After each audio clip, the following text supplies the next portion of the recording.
Welcome back. It's the Big Blue Banter, New York Giants football podcast. I'm Dan Schneider, joined as always my co-host Nick Filato. Today we're here to do our final look at the Week 1 game film. We know you want to bury it. We want to bury it too.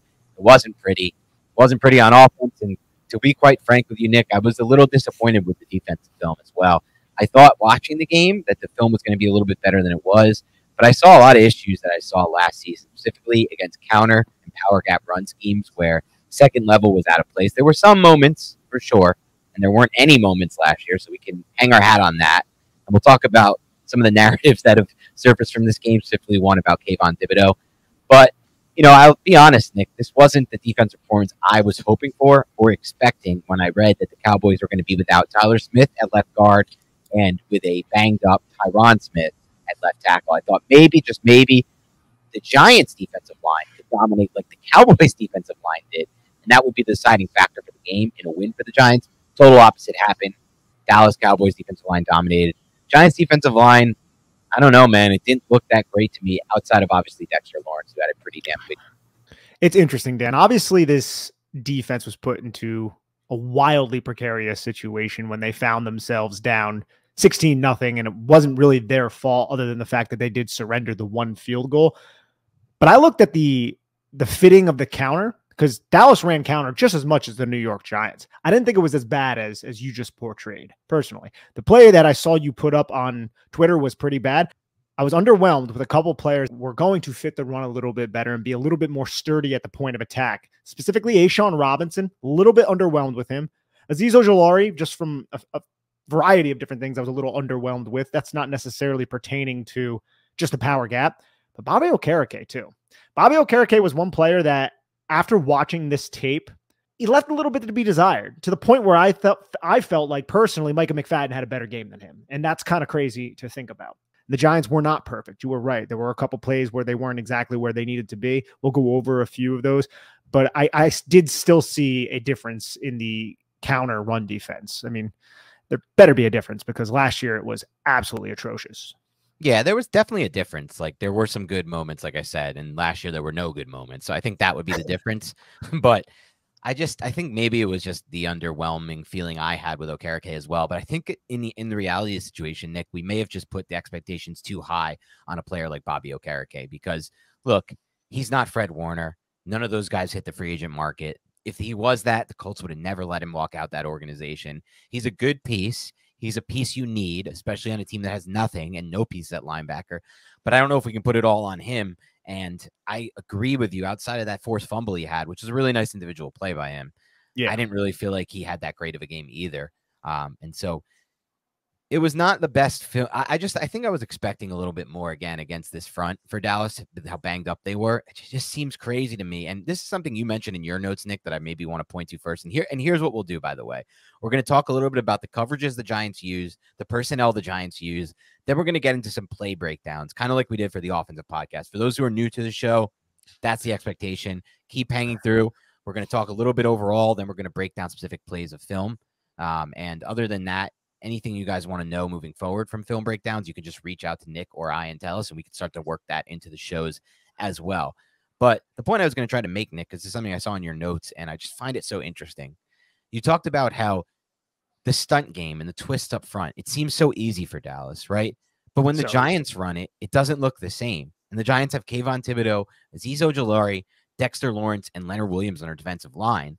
It should look the same to me. I mean, not the same, right? Micah Parsons is his own freak. He's not. Kayvon Thibodeaux is not him. Azeez is not him. I get it. But the Giants have more talent, in my opinion, and better players at defensive tackle on the interior.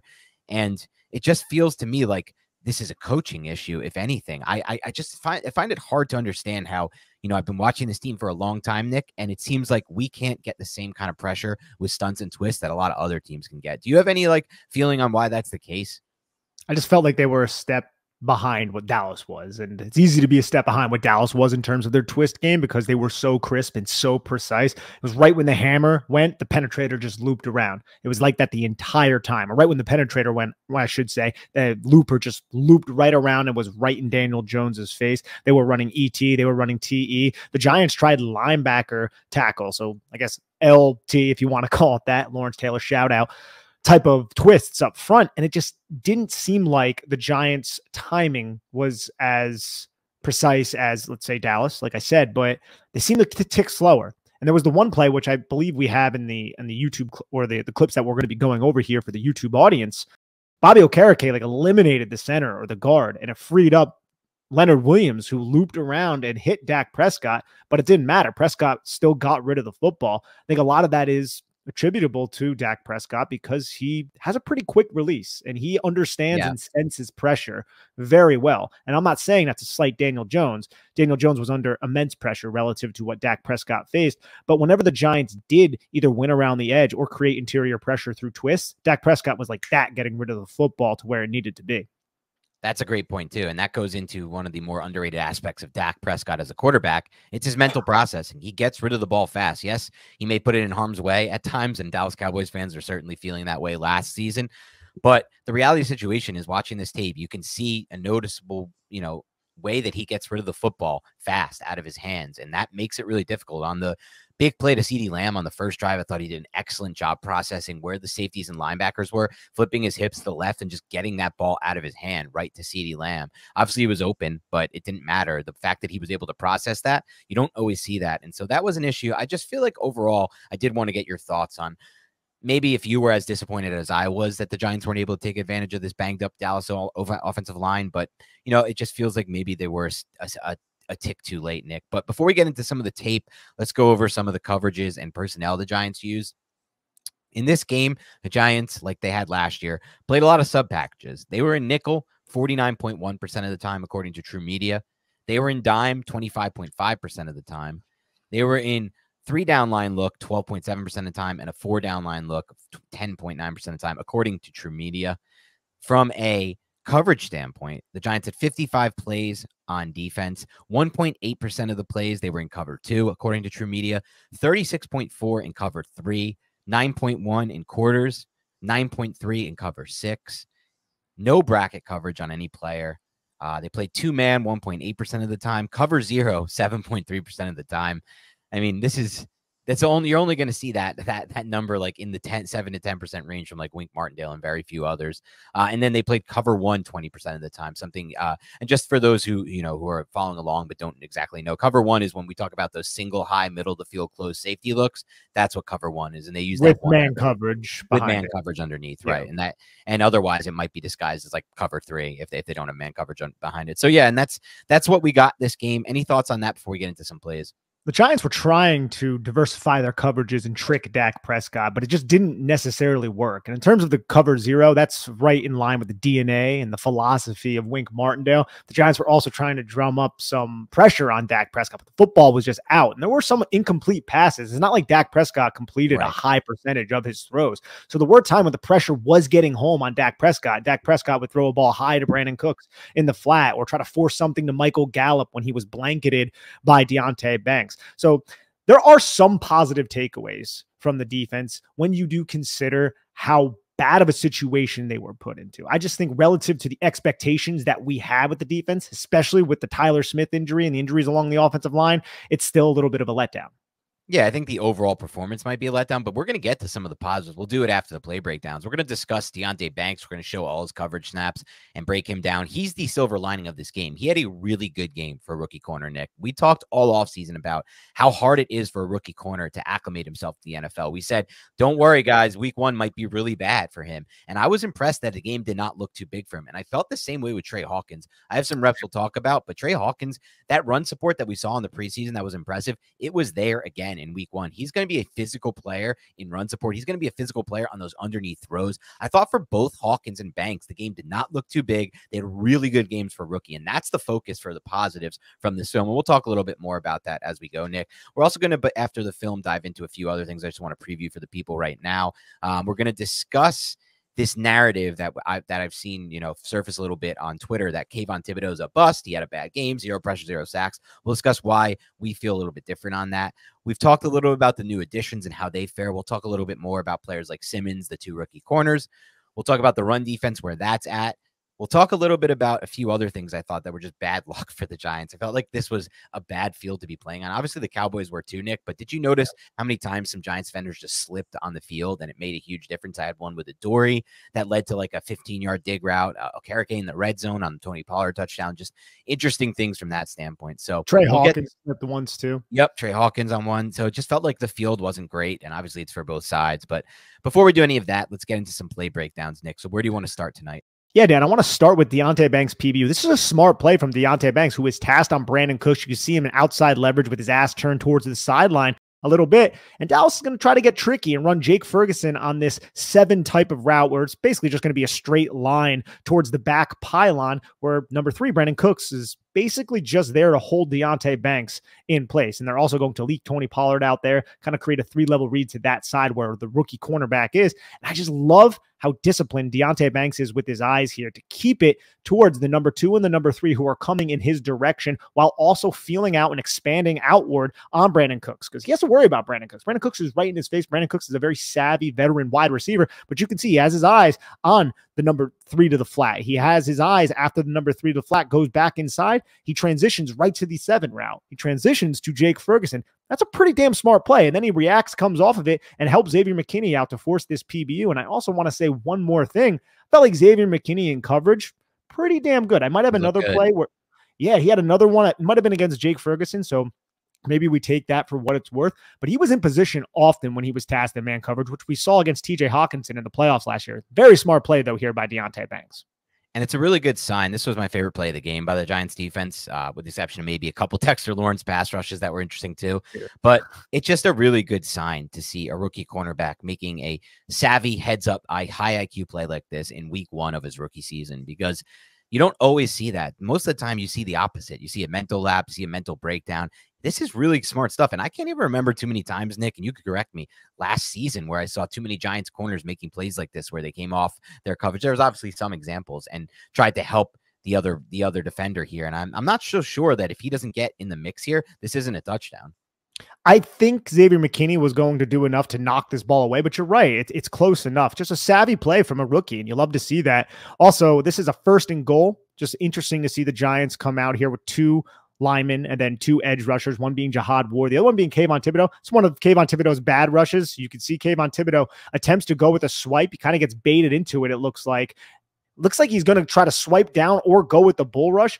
Not really sure, but Tyron Smith takes advantage of him. Here's one of the bad reps from him. Even though he kind of gets pressure into the pocket, it's just kind of sloppy looking. One more thing, too, before we go to the next play. Some of the personnel packages that we saw against Dallas, because this was a run script for them, it was beefy, man. You had the one personnel package where it was Lenny and Dex in a similar alignment here, where you have Dex as the nose 1 shade with Lenny as a 3 technique. And then you had Boogie and Jihad Ward. That's going to be a package I think we're going to see through the weeks, because that's a beefy run stopping type of unit.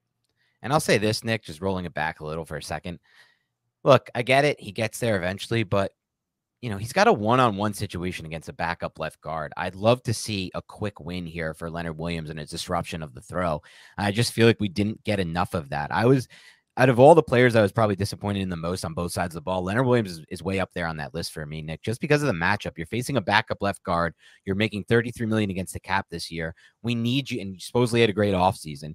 We need him to be as dominant as Dexter Lawrence is in the right matchups. Like, he's going to get a lot of these one-on-ones where the other opposing team uses 2 players to block Dexter Lawrence. That should be a good situation against a starting left guard. It should definitely be a good situation against a backup left guard. I don't know if I want to say I'm completely underwhelmed, but for the amount of money he's making, he has to be the most disappointing defensive player, right? Like, if we're going to look at it from this game through that prism, we expect more. Like, I want that 2020 Leonard Williams back. All Giant fans do. And I'm just hoping that he's still there. He's still young. He's 29 years older, maybe 30, playing defensive line. So I'm hoping that the Giants can unlock this. So here's a 3rd and 12. And this is another thing I wanted to say about the Giants defense, Dan. They were forcing Dallas into some tough spots. It's a 3rd and 12 because of that tackle for a loss by Jordan frickin' Riley, the 7th round pick coming through with the tackle for a loss. Huge play. And then Dallas threw an incompletion on the next one because of the pressure. That's what Wink Martindale wants, Dan. Wink Martindale wants to get the defense into the 2nd and long so he can bring Isaiah Simmons out there and he can bring in these big dime and these quarter packages and he can bring these creative blitzes. They find him in a 3rd and 12, and this should have been a stop, because this to me is a cheese dick type of PI. And the only reason it was called was a 6th-round pick against a very savvy receiver who knew how to sell it. Yeah, and I think the ref, from the angle he was at, Nick, when I watched this one back, it's just a tough spot almost for him because the way he sees it, it really does look like the corner. He just sees the back of Tre Hawkins here. It looks like he's almost like grabbing to turn him around. But when you watch that thing live and when you see it from the other angle, it just doesn't really look to me like it should have been called. But, you know, this is what's going to happen sometimes when you got a veteran against a rookie and the ref is in a tough position to make the call here. You're 100% right. And I'm telling you one thing, Sauce Gardner ain't getting called against that. Patrick Surtain's not getting that. This is because it's a 6th-round pick, and good job by Brandon Cooks also selling it. I also thought this was interesting because the Giants, they end up bringing some pressure here. So you have 2 guys who are dropping, but they're not taking necessarily deep half looks. When the Giants went up against CeeDee Lamb in the slot, the Giants would employ one of those safeties kind of in a robber technique, but basically just assuming inside leverage. So True Media, this is kind of like a bracket coverage, right? True Media said they didn't have, this is a bracket coverage. I'm sure there were plenty of these. Well, there was a few of these when there was passing situations on 3rd and long, which the Giants didn't find themselves in all too often. But you can see how you have Adoree Jackson, who seems like gets caught off guard, Dan, a little bit by the snap. And then he just assumes trail technique right on the ass of CeeDee Lamb with this defensive player coming over the top and taking the inside. So now they have him bracketed. That confirms the Dak Prescott. I have a one-on-one matchup on the outside. He chose to try and take advantage of Tre Hawkins and ends up getting that call. But the Giants also dropped the other safety to a middle of the field closed type of look, even though I think that safety was also planning on taking CeeDee Lamb, it looked like, which is like, is that just a miscommunication by the Giants? Because I doubt they were trying to allocate 3, because you can see them both kind of react towards CeeDee Lamb at that moment. You see how much respect the Giants have on CeeDee Lamb. And I also like the pass rush. This is actually to my point, or our point, about the slow nature of the twist. Watch Bobby Okereke bring the center inward and then just pick number 71, allowing Leonard Williams to loop around. Just a linebacker, defensive line twist. Dak Prescott gets hit. Still a catchable pass, maybe. I mean, it was in the vicinity of Brandon Cooks. I just felt like the coverage was really good, but it just doesn't seem too quick. And I know that Leonard Williams is a lot bigger than Micah Parsons, so you got to keep that in mind. But it does seem a little bit lumbering, and that's just a great play by Dak Prescott, too. Dak Prescott's trying to look off the safety. Watch, his eyes right now are on those middle of the field safeties and seeing what CeeDee Lamb is up to, and he quickly just flashes and just gets rid of the football. That is such a quick release. You got to give respect where it's due. It is, because he's got his eyes all the way to the middle of the field. And if he doesn't get that ball near the receiver, it's not going to be called defensive pass interference. So, you know, with the defender bearing down on him, no real place to square and set into, he makes a good throw there, in my mind, at least, to get that ball near the corner. And they get a lucky call there, of course. Yeah. And now there's another 3rd and 2. Interesting play design by the New York Giants, where they essentially drop 8 on a 3rd and 2, which is not necessarily something that you expect the Giants to do, but Giants are known pressure breaks pipes. Here they're going to act as if they're sending Kayvon Thibodeaux, and Kayvon Thibodeaux is going to sink underneath the 3-by-2 set. So you have 3 eligible receivers, including CeeDee Lamb, to the field side, 2 in a stack on the other side. And the Giants try to catch Dallas sleeping by sending Kayvon and then having Kayvon drop off underneath CeeDee Lamb. It's exactly what Wink Martindale wanted, but Kayvon Thibodeaux doesn't get his head around quick enough, and Dak just fires a bullet right into CeeDee Lamb's chest for a 1st down. But another 3rd and 2 situation where the Giants defense had a creative call, an interesting call, one that may have caught the Cowboys off guard, but it just didn't work out for them. And this is the type of play, Nick, and situation where I think when they face the, you know, I don't know who else is on their schedule, but like last year they played like Baker Mayfield and quarterbacks like that. When they face those kind of quarterbacks, even like the Sam Howells of the world, this isn't going to go for a completion. This requires a really, really tight window, great throw, great timing from the quarterback to the receiver. And that's just not going to happen. So I think we'll see this type of play come back around against some of those bad quarterback, or not, I don't want to say bad quarterback, inexperienced quarterbacks later this season. And on those plays, I think it will work in the Giants' favor. And you can see what the Giants are trying to do here, anticipating 2 inside breaking routes, quick game, which we know what Mike McCarthy is used to, running a West Coast styled offense.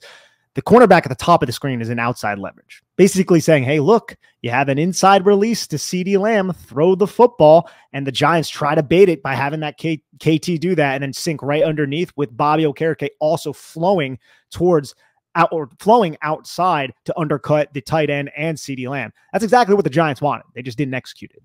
Yeah. And again, kudos to Dak Prescott and CeeDee Lamb there. They're on the same page. The timing is great and the throw is great.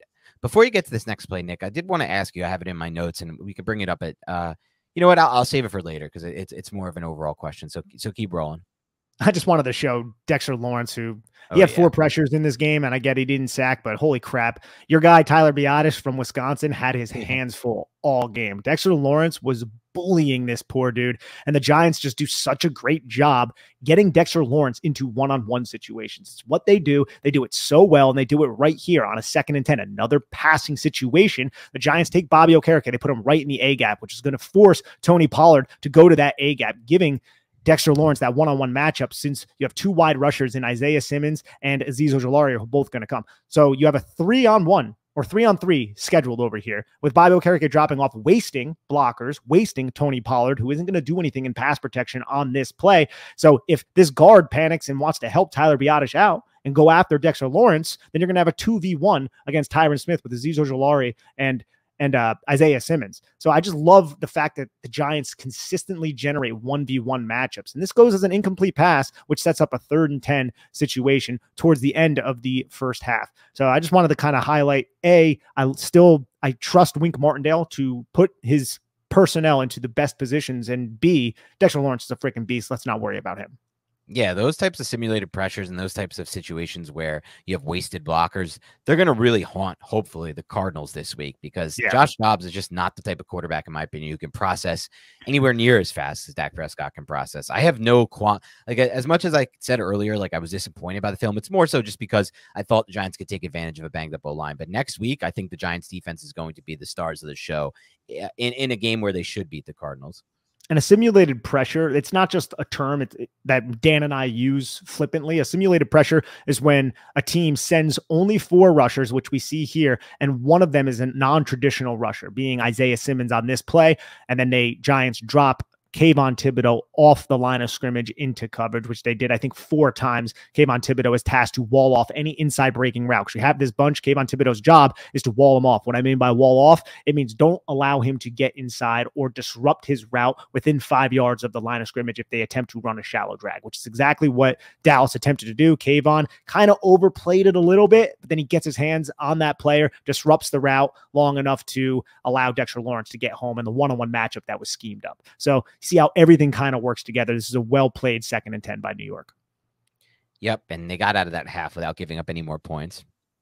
I wanted to just show the 2nd and 8 play by Micah McFadden as well. See, this is some of the stuff I was talking about before when I said that I felt like the Giants actually played power gap and counter a little bit better. Because right here, you have 1, 2, 3, 4, 5, 6, 7, 8 blockers for the Dallas Cowboys. They're in 13 personnel. They have 2 tight ends on the one side, double Y set. That's the play side. And Dallas had 3 tight ends on that side, a triple Y set, but they motioned 87, I think that's Jake Ferguson, over to the opposite side. And what did that do? That removed Xavier McKinney from that side. So Xavier McKinney now drops off. So you only have 1, 2, 3, 4, 5, 6 players in the tackle box. The Giants are not in a good spot from a numbers and a mathematical advantage here. So what happens? The Cowboys come out, they run counter, they pull the backside guard, they pull that H back. It's just GH counter. Kayvon Thibodeaux doesn't really keep it super narrow. And then you have Bobby Okereke, who in a lot of other situations, you might try to spill and kill here, but that's not what happens. Bobby Okereke sets on the outside shoulder of this tight end. And I just love this play by Micah McFadden to kind of overlap and then find his way as that backside linebacker away from any blockers, undercut the play and make that tackle. Now, Jake Ferguson did not have a good play here because there's 2 Giants blockers that he did not pick up. Dory Jackson and Micah McFadden both converge on 4-yard gains still, solid gain for the offense. But this is pretty well played because the Giants were in a pretty damn bad spot. They did not have defenders. They did not have as many defenders as the Cowboys had blockers, and putting double Y set over there on the one side, damn, creates 2 extra gaps that you need to account for as a defense. Xavier McKinney rotated to the post safety towards that side. This could have been a lot worse, and I felt like Micah McFadden specifically and Dory Jackson played this very well. Yeah, it's a great breakdown by you because the Cowboys had a 7-on-6 advantage on that play. And even Jason Pinnock, who comes down into the box, is almost like taking himself out of the play because it's run counter and he goes he gets too shallow immediately and isn't able to make a play. So they were at a disadvantage. And that is a really good breakdown by you of a good play by McFadden, a bright spot in this game, reason to get excited that McFadden maybe has taken a step in his run defense. That's what we're all hoping. And then here I wanted to show the 3rd and 4. It's just a well-schemed play in the first quarter. Big pass to CeeDee Lamb. Look, we always talk about man coverage. Giants know how to exploit man coverage with Mike Kafka. Other teams know how to exploit man coverage. And you can see how CeeDee Lamb is on the line of scrimmage against Adoree Jackson. And what is he going to do? He's just going to run the wheel around 2 pick routes, and 2 legal pick routes. Didn't really have to do anything. And Adoree Jackson got tied up. I'm wondering if the Giants wanted to banjo this. And what I mean by banjo is if the number 3 is going to, after the routes distribute themselves, end up as the number 1 at the outside, that Adoree Jackson would pass off CeeDee Lamb to the cornerback on the outside, which would be Tre Hawkins here. I'm wondering if that was something that the Giants wanted to happen, but you can see Tre Hawkins reacted to 87 going inside, but it would have made more sense for Tre Hawkins to latch on. I think that's Tre Hawkins. Right. It might be Jason Pinnock. I'm actually not sure. It's hard to see, but that could be Pinnock out there who was, yeah, that is Jason Pinnock. I'm sorry. I'm sitting here throwing Tre Hawkins under the bus, but maybe that's a huge mismatch that the Giants don't want. But when you're that tight in a bunch set, there's going to be rub routes and legal traffic, which Dallas did a good job generating here, and it put the Giants into a spot where CeeDee Lamb had about legit 15 yards of separation.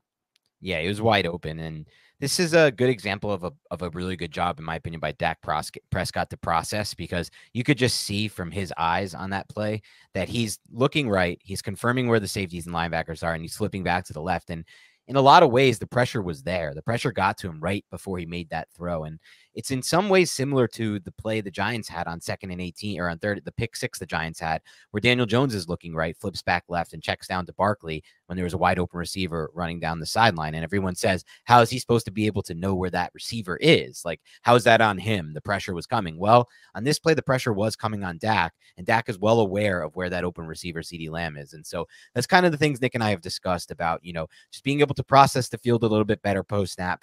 Don't be as much go from point A to point B, start to have a little bit more of a natural instinct and feel for where these receivers are going to be open based on your film study. And then we can lead to maybe better plays and bigger plays in the passing game. I don't know what, look, I like Daniel Jones, but I don't know why we sit here, Dan, as Giant fans and act as if other players, other quarterbacks haven't made throws under pressure before.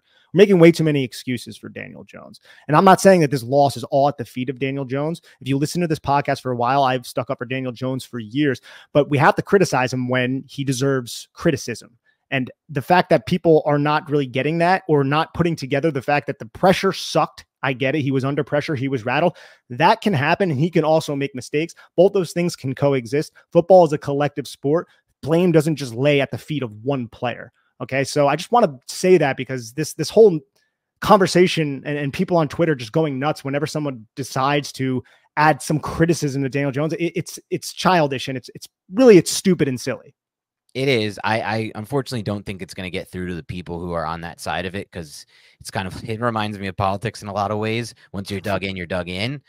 But we just spent the whole podcast yesterday not putting blame on Jones. We discussed how bad the pressure was. We understand the pressure was a lot worse for Jones than Prescott. We understand the pressure rattled him in a lot of ways. But what we need to see a little bit more of is an understanding of where players are post-snap, and not so much A to B, because what we saw at Duke, and I had a discussion with Do a Barrel Roll, Jake Barrow. I don't know if you know him, Nick. He's a good film breakdown guy on the Giants on Twitter, and we talked about how there's still shades of what we saw at Duke, which is a very robotic way to play quarterback. You go from point A to point B. You see something pre-snap, you expect it to be there. If it's not there, you go to the next thing. But the thing is, on that play with Dak Prescott, I'm not so sure that wasn't him just naturally feeling out where just CeeDee Lamb is. And I see that with a lot of the best quarterbacks in the NFL. We want Daniel Jones to be one of the best. He has all the physical traits. He's a great leader. He can scramble. He's smart. He works hard. He's smart in film study and on the chalkboard. But there is that extra element. That is that extra layer of you can be very book smart. You can be very smart in the film room. But when the bullets are flying, you need to naturally just have this instinct of where players are going to be post-snap. It's what made Tom Brady Tom Brady. It's what made Drew Brees Drew Brees was a 6-foot quarterback without a big arm and with no mobility. How is he a Hall of Famer? The answer is he had a great awareness of where the coverage was going to be post-snap, where the safeties rotated, and where the open receivers were. It was natural. It was instinctual for Drew Brees. It made up for him being 6 foot. It made up for his lack of arm talent. It made up for no mobility. So these are just things that, we need to see a little bit more of. We know this. And if you want any evidence of this, just watch how every defensive coordinator in the NFC East plays the Giants offense. Jack Del Rio, Jonathan Gannon last year, and Dan Quinn. There's no respect for the Giants passing game. They do not respect the Giants passing game.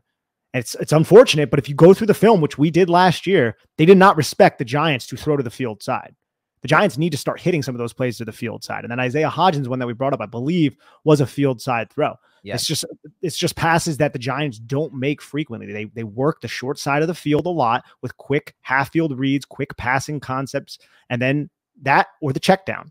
Or, they do have something with the deep digs and the intermediate passing attack. But in terms of the field side horizontal, the opposing defenses aren't paying any mind towards the sideline. You have to make the opposing defenses cover that. And I didn't want to go and talk a lot about the offense here, but I do think it's important. Yeah, and I think it's a good example of where you see there Dak Prescott was under pressure. And this is not something that's uncommon if you watch NFL tape of quarterbacks making great throws down the field. A lot of the times there is pressure that comes down. Pressure is not the only reason why. The reason why, like you just said, how these defensive coordinators are playing the Giants in NFC East, I guarantee you, Nick, it's not them sitting in front of the chalkboard and talking to their players and being like, look at the Giants right tackle. Look at the Giants right guard. Because of that, we won't play the field side. It's because they're not completing those throws. And in their mind, they feel that sometimes to hit those throws, it's on the quarterback to get rid of the football fast and have an understanding of where those throws are going to be. And it's not always just about the pressure. That's kind of the unfortunate reality of the situation. I know a lot of people can't process this. We hope that in breaking these plays down, you can get there so we can all have a more healthy discussion. We're not trying to criticize Daniel Jones. We understand the pressure was awful. We understand Glowinski had a horrible game. We understand Neal had a horrible game. We understand the Cowboys players didn't have horrible games. But we also understand that there are plays like the one we just broke down where there was pressure on Dak Prescott and he still got rid of the football to the right spot down the field. And Dak Prescott is a much maligned quarterback too.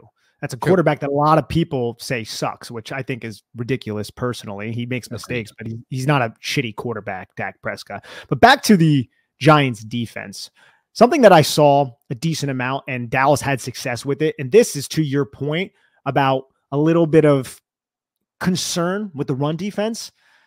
Dallas ran crack toss like 2 or 3 times against the Giants and it worked. And if you remember the week 3 film review of the defense last year, Kellen Moore ran crack toss down the Giants' throats. And Mike McCarthy was like, it's the same defense. We're going to do it again. And I was hoping that McCarthy wouldn't take that. Like, I was hoping he'd be so stubborn as a coach that he wouldn't be like, I can take some of what Kellen Moore did. But he's a smart guy and he's a Super Bowl winning coach. He obviously understood that I can take a little bit from what we did last year. And that's going to be an issue all season potentially. I feel like Dallas has run crack tosses against the Giants successfully for years. I remember Eli Apple getting steamrolled by Tyron Smith. So crack toss, for those who don't know, it's when you align in a condensed formation. And the defense typically, I mean, they don't have to be, but they could be a man coverage, which means they're going to be more condensed. And then you just block the end man on the line of scrimmage, typically a 260, 280-pound guy, it could be, with a wide receiver. He's going to crack down. He's going to down block on that end man on the line of scrimmage. And then the offense takes the play side tackle and kicks him into space. Now imagine being Eli Apple or any cornerback, and you have Tyron Smith barreling down on you in space. It's not a great situation. And it's something that the Cowboys block up really well to the front side. And it's something that the Giants, at least in recent memory, they haven't fit it well. And they didn't fit it in this game. And that's a concern because that's a power gap concept. Yeah, it's another power gap concept they've had trouble with it. On the flip side, the Giants actually have had some big plays running it on their offensive side of the ball. And I think we could have seen that in this game too, if the Giants didn't go away from the run so fast because they fell behind so quickly. But yeah, this is something the Giants are going to have to figure out how to fit. They're going to have to, it may be a personnel issue. If I'm going to be honest, Nick, it's hard to really say, but it's something that will have to improve because, if teams see this on tape, they're going to try to do it. Is that unless you're facing like a Vikings or Seahawks that just run all zone. I think that's where it's going to get interesting. And Isaiah Simmons only played, I think, less than 20 snaps. It might have been 17, something like that, 19. There were a couple second and longs where they ran because Isaiah Simmons was out there. And Wink Martindale wants Isaiah Simmons out there. I'm going to sit here and say Isaiah Simmons is not a good run defender. He's just not. He looks tentative. He looks hesitant. He doesn't look like he exactly knows what he's seeing or reading. He's excellent in those passing situations. But 2nd and 7+, Isaiah Simmons was on the field by my calculation. the other offensive coordinators are going to notice that, and they're going to be like, Right. let's just get the 3rd and 2. Let's just get the 3rd and 1, and then see if we could take a shot or do whatever the hell we want. And they're going to run at Isaiah Simmons. So that could be a problem that the Giants find themselves in if Isaiah Simmons doesn't figure it out. And honestly, in terms of the cerebral part of the game, I don't know how far along Isaiah Simmons is. To me, That's it. Yep. Judging by his Arizona tape, it's not there. I think that's why he busted in the NFL, to be honest, that cerebral aspect. And I got to be honest with you, Nick, as long as we're on this, and I don't know if you had a play queued up to show that crack toss, but we can get to that in a moment.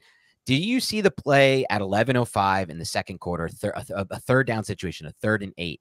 It was the play where Ferguson dropped the pass. It would have been a first down for the Cowboys. Giants got a little lucky here in the second quarter, 3rd and 8, on the Giants side in the red zone, right? In the red zone. So on that play, Nick, I chalked that up as a pretty bad rep for Isaiah Simmons. He's in man coverage against Jake Ferguson, and he loses that battle against Jake Ferguson. Jake Ferguson is not going to be the best tight end Isaiah Simmons has to cover in man coverage. And I felt like there was going to be potentially an upgrade for the Giants with Simmons on these like big slot types, on these big key 3rd down situations. He lost that rep. Like he straight up lost that rep. Ferguson created the separation. He dropped the pass. Okay.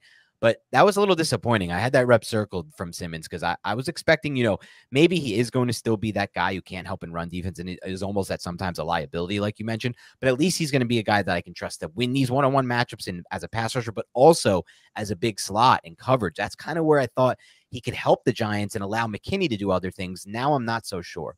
It's a quick little stick route from Jake Ferguson. It's a 3-by-1 set with Jake Ferguson in line, and Dallas releases the running back towards that side.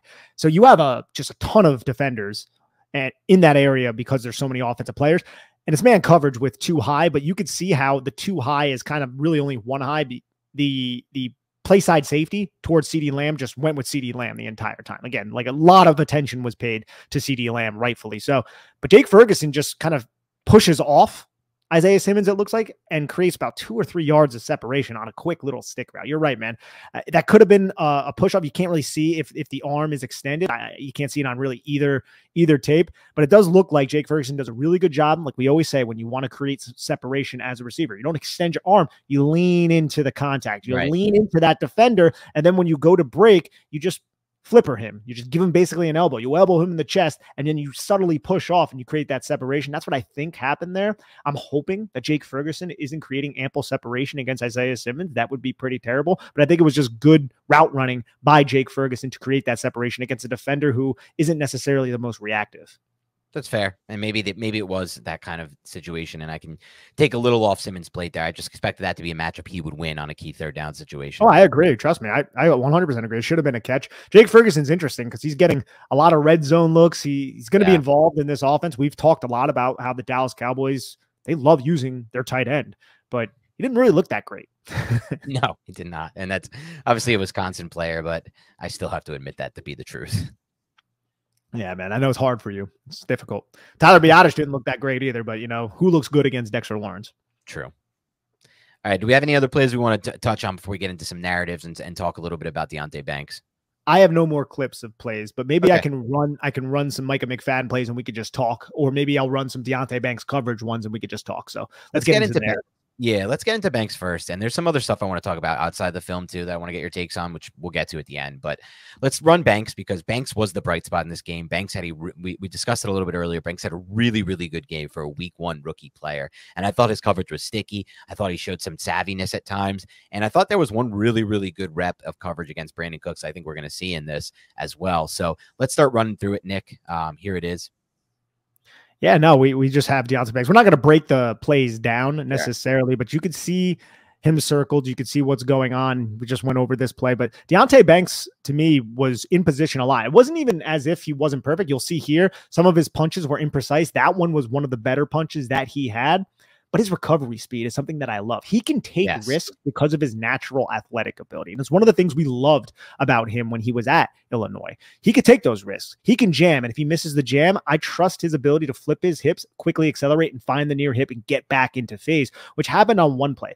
If I'm going to throw cold water on it, though, I felt like he was aligned a lot against Michael Gallup, who to me is just about as jag of a jag that you can have in the NFL. There's really no explosiveness since that injury. So he didn't get a lot of reps against CeeDee Lamb. That was Adoree Jackson's assignment. So you can maybe argue there's, he wasn't challenged yet, but just watching off eye test, he's in phase a lot. And I'm really liking what I'm seeing. I love how he operates and uses the sidelines to his advantage as well. He did a couple times against Michael Gallup where Gallup released outside, tried to accelerate, and then Deonte Banks just rode him right off into the sidelines. That's exactly what I want. And I love this hit by Tre Hawkins III too. Just a suplex. That kid, good one, brother. But here's another play. This is one of the ones I was talking about. You could see how Deonte Banks, I'm sorry for the podcast listeners right now, but you could see how Deonte Banks it's beat a little bit at the line. Like he goes to jam and you get like his hips are completely open and Michael Gallup is accelerating over the top, and just watch how he just gets right to the hip and just closes it down. It's just very quick, very good recovery speed from the rookie. This is the rep that I really like too, because it felt like those past 2 reps, he got a little bit beat and then had that recovery speed. I had in my notes really good signs of translating the recovery speed to the NFL level in phase majority of the reps. I also put in there, I don't know if you noticed, but there were a couple reps where he was like messing with his face mask just before the snap, and it got him a little bit off guard. It caught him a little bit off guard. He was a little bit late, and he still was able to stay in phase on those reps, which I thought was just funny and impressive. And I'm sure that's going to, get fixed. Whatever he had going with his face mask and his helmet is going to not plague him. I'm sure the Giants looked at him and were like, we can't have you like fiddling with your face mask just before the snap. But again, this is overall, CeeDee Lamb too. Yes, against Lamb on this one. CeeDee Lamb opens to the outside, goes to jam. Lamb just quickly swipes it away, and then just right back to the hip on the break, right on top. Like if that ball is out, CeeDee Lamb might catch it. He's not going anywhere though. Deonte Banks is right there, and if Dak Prescott isn't really crisp with his timing, that ball could get knocked away because Deonte Banks is putting himself in a position to do so. Exactly right. Overall, really strong game for the Giants rookie first-round pick. One of the better, I would say this is one of the better performances from a Giants first-round pick that I can remember in their debut. Just overall, when you just think of what a cornerback is tasked to do, I thought this was a great play to knock him out of bounds, despite kind of getting beat a little bit off the snap. Again, there's a little bit of this is against Gallup too. So you could see how goes to jam, Gallup wins, but just get back into phase. And then Dak tries to throw back shoulder, and it's a good play by Banks. The ball kind of also travels out of bounds, to be fair. But it's a good play by Banks to kind of throw him on the ground and not allow him to get his feet in downs. Yeah, for sure.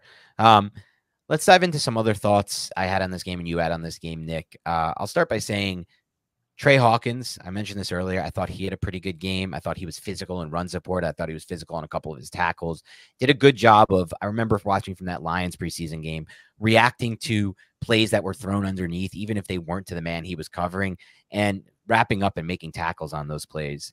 That was the good sign for me. I'll say this, though, Nick, on the flip side, and I'll go by the rep that really stood out to me. I think I have it somewhere, but now it looks like I may have put it in the other notes, but I am not certain, Nick, that this Adoree Jackson, the slot experiment, is going to go as swimmingly as planned. There was a rep I can't find now in my notes, but it was against CeeDee Lamb in the slot where Adoree was pressed up against him and tried to jam him at the line of scrimmage, missed completely. Lamb created crazy amount of separation for a quick hitting route and was able to just convert that 3rd and 4. I don't know. I just felt like watching Adoree Jackson before his injury last season versus how he looked on film in this game, it looked a little bit like a different player to me. Maybe that's just how it goes when the experiment is moving positions and trying something new for the first time in your career. And I understand the Giants don't really want to put like a Darnay Holmes on the field, and Cordell Flott is injured, and maybe he was their original, expectation to play the slot. But I don't know, man. I almost wonder if at some point they should flip Adoree Jackson back to the outside. I'll say one thing, Dan. Adoree Jackson, this is his first time moving full-time into the slot, and he had one of the toughest assignments, similar to the excuses, and I think you can use the term excuses, that we use for the Giants offensive line, albeit we are really down on the Giants offensive line. I don't think a lot of people are down on Adoree Jackson, nor should they be. I'm willing to let this play out because what are the other options? I think Adoree Jackson playing in the slot, if Tre Hawkins and Deonte Banks can be respectable on the outside, is your best option by far. Is this going to be Cordell Flott when he's healthy? No. Darnay Holmes, we know that experience. Is he capable? Sure. Is he a liability? I wouldn't say so, but is he good? No. Adoree Jackson, I think, can be good. You don't want Deonte Banks, nor do you want Tre Hawkins in that situation either. So I'm willing to allow us to ride and die here. if those two rookies can hold up, because they need to be on the football field. Yeah. And in order for them to be on the football field, Adoree Jackson's got to slide into the slot. And I think Adoree Jackson has the most potential of any other defender playing the slot. So that's kind of where I'm at. That's all fair, Nick. I have to say that I can't disagree with any of that. That's the highest ceiling still.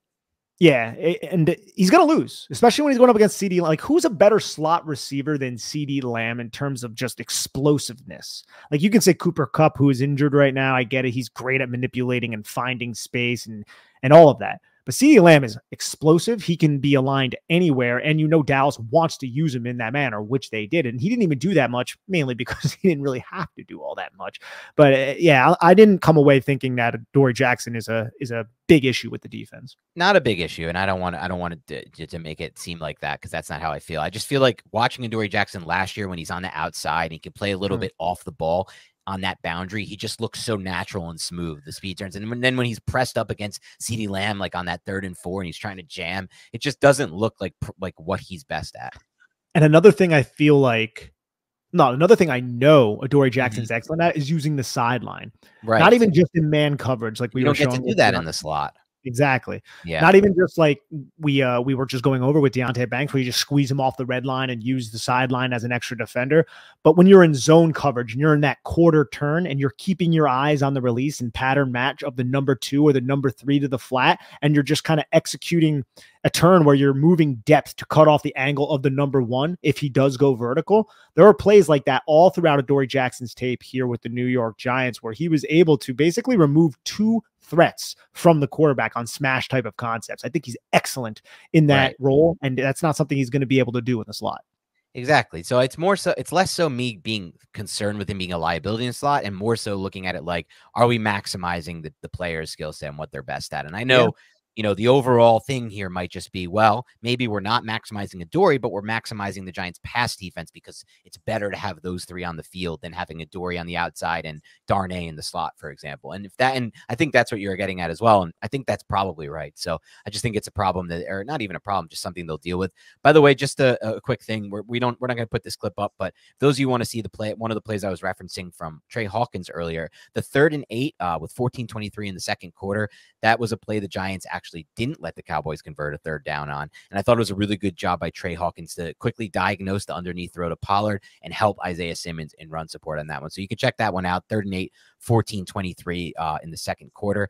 The next thing I want to get to, Nick, maybe the last thing we can talk about before we wrap up. There's a few more things. Maybe we can do some quick hits, some rapid fire. But next thing I want to talk about is this narrative that's been circulating by some people on Twitter. I know some people haven't seen it, or at least they told me in the replies. I seem to see a lot of it. Maybe I'm using the For You tab too much on Twitter. And yeah, I'm calling it Twitter. I refuse to call it X. I will never call it X. What are you going to do?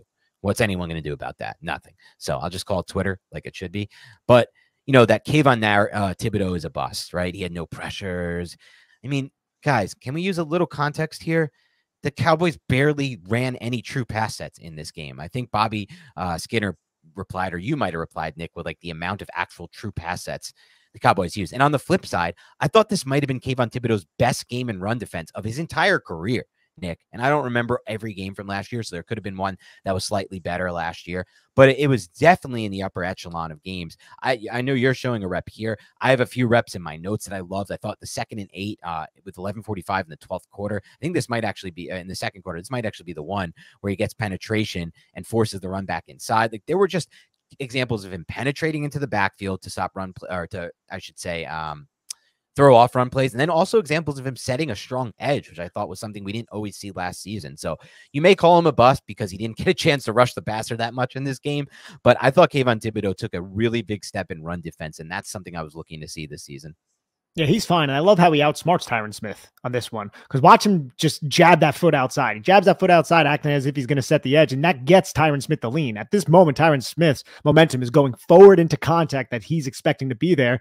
And then Kayvon Thibodeaux just says, ole, and goes right inside, and that forces Tony Pollard to cut back into the A gap, where Micah McFadden does a really good job filling. Yeah, Bobby Okereke getting pushed back a little bit, but he was there to basically protect Kayvon Thibodeaux, who decided to go inside. And then Dexter Lawrence just collapses. Mike, and this is another good play by Micah McFadden. I just feel like the tight ends of Dallas were really attempting to eliminate McFadden. They were tasked to block him in this type of manner a lot, and they did not do that great of a job. And I know Jake Ferguson is a plus tight end blocker from dating back to his time in college when he was at Wisconsin. Everyone's a good blocker when you go through that Wisconsin program. But yeah. Yeah. A couple more quick hits for me, and then we can get out of here, Nick, and I can throw it over to you. I like how you put this one in your notes. I had it in mine too. I like, man, that we had a Jordan Riley tackle for loss in this game. Jordan Riley was a player who stood out in the preseason, 7th-round pick. The Giants told us right from draft day, we like him more than you like him. We don't care. They admitted they didn't love his tape. They said they loved the traits, and they loved how those traits might translate to Andre Patterson, who obviously did a good job helping Dexter Lawrence break out last season. Well, the traits translated on this rep, as Nick's throwing up on the screen, because we got a tackle for loss. I'm sorry? Said throwing up. Yeah, not throwing up. Violently vomiting. Yeah, onto the screen. And, not many reps, but here he is with a great rep, by the way, against the player who Nick has obviously been very harsh about on this podcast so far today. Yeah, it's not a good player. He's not a great player, Tyler Biadasz, but he's starting somehow still. And either way, though, Jordan Riley with a really nice rep here. I like to see it translate from, obviously, the preseason to the regular season. I wanted to cover that one a little bit and make sure we got there. I wanted to also say, you brought it up a little bit earlier, but I did think McKinney had a nice game on film. Nothing crazy, but it was definitely a game that I was impressed with as well. Anyone else you want to touch on before we get out of here, Nick? I want to go over this play real quick because I just love how Jordan Riley fires off the ball to contact the inside shoulder as Tyler Biadasz is attempting to basically scoop him from the backside, and he just throws Biadasz off. And then watch how he keeps his hands low. Jordan Riley keeps his hands low and fires up, gets underneath Tyler Biadasz, and then just separates. Just really bad rep by Biadasz, but it seemed like he got taken off guard by the fact that Jordan Riley wasn't reading and he was attacking. He was penetrating. And then Kayvon Thibodeaux sets this edge, and a lot of this is also helped out by Jordan Riley's penetration, but Kayvon Thibodeaux is right there to help clean this play up. Micah McFadden did a solid job avoiding the guard who was attempting to climb up to the second level. So just an overall good play, but it was set up by a 7th-round freaking rookie. Yeah. And you asked any other takeaways or players that may have disappointed. I felt like McFadden, Kayvon, McKinney all looked good.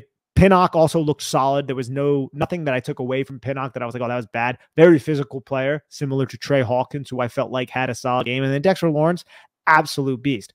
I was underwhelmed, and I said this a little earlier, but I will reiterate, I was underwhelmed with Bobby Okereke, and I was a little underwhelmed with Azeez Ojulari on a couple pass rushes. It seemed like Azeez Ojulari, who is a speed rusher, he's not a power rusher, kind of got manhandled by Tyron Smith and kind of got just stopped by Terrence Steele. There were a couple reps I think I have in my notes where I was like, okay, solid play, but overall just a little underwhelmed from both the O's of the Giants defense.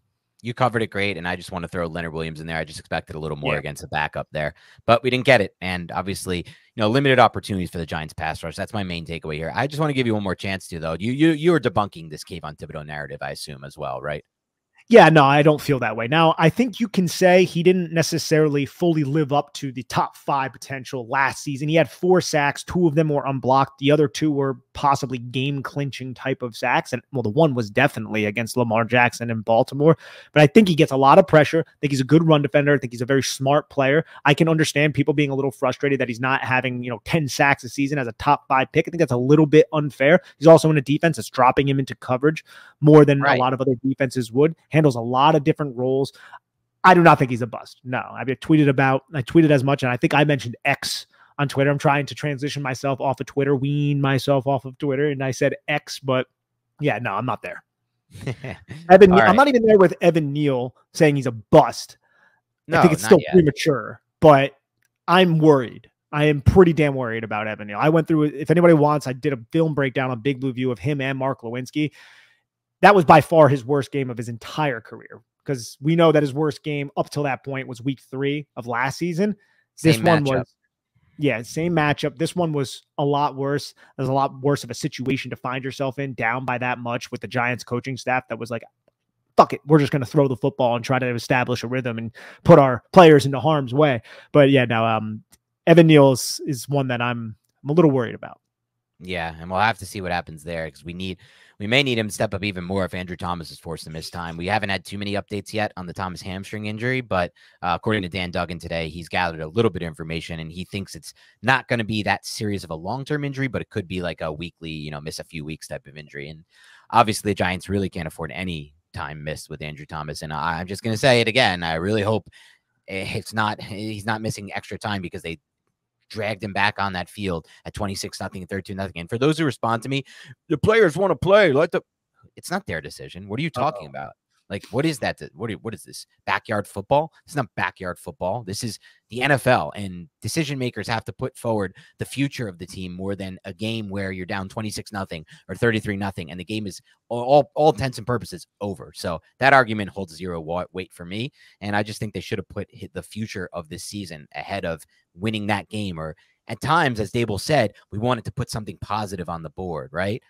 Well, guess what? Daniel Jones took 3 extra hits trying to put something positive on the board. And in the long run, that touchdown that they would have scored against the Dallas playing basically like not prevent defense, but soft defense would have meant absolutely nothing, in my opinion, toward week 2. And this is, I've discussed this in the past when it comes to playing your starters week 17 or week 18 when there's nothing on the line. You know how I feel about that. I stand by that. It doesn't carry over to the next season whatsoever. We've known that last year. The Giants had a great season out of nowhere. The year before, Joe Judge played hard into the end of the year. Giants had a bad season. So there's so much evidence that it doesn't carry over. The Eagles tanked in that 1 week, and then they're a great team now. So like, tell Tom Coughlin that though, dude. I know it worked that one time against the Patriots, but that definitely worked that time. It definitely worked that time. But there are some examples of it working for sure. There's probably more examples of it not working. And in none of those examples that we discussed did we factor in the injury factor, and that's what you're really worried about there. But anyway, I digress.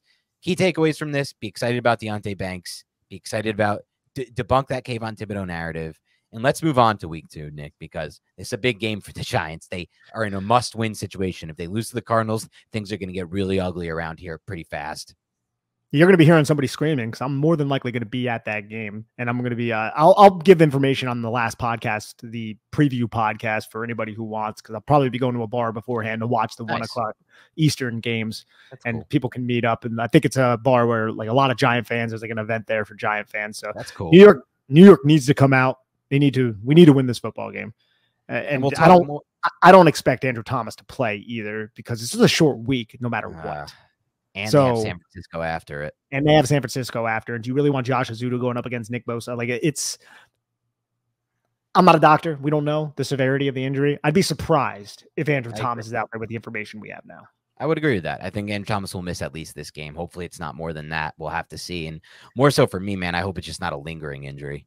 I swear to God, Dan, if I have to see freaking Dennis Gardeck, a UDFA who's just like the overachiever of overachievers in the NFL, like a guy that we would love if he was a New York Giant, if he beats Evan Neal for a freaking sack, I'm done. I'm leaving the stadium. Yeah. Oh, God. Evan Neal, more than anyone, needs a good game. And we'll see. Maybe there will be some change at right guard. But we'll talk more about this throughout the week. We have a preview podcast coming up. Nick and I will bring on a guest, and then we'll discuss our thoughts on the game after that. So more on that to come. Thanks for keeping it locked and loaded on Big Blue Banter. Please subscribe to this. Please like the page. Please like every video. Please download. You know what we want, and just do it. It's free. It's easy. It takes a second or two. And other than that, have a great rest of your week, and we'll talk to you soon.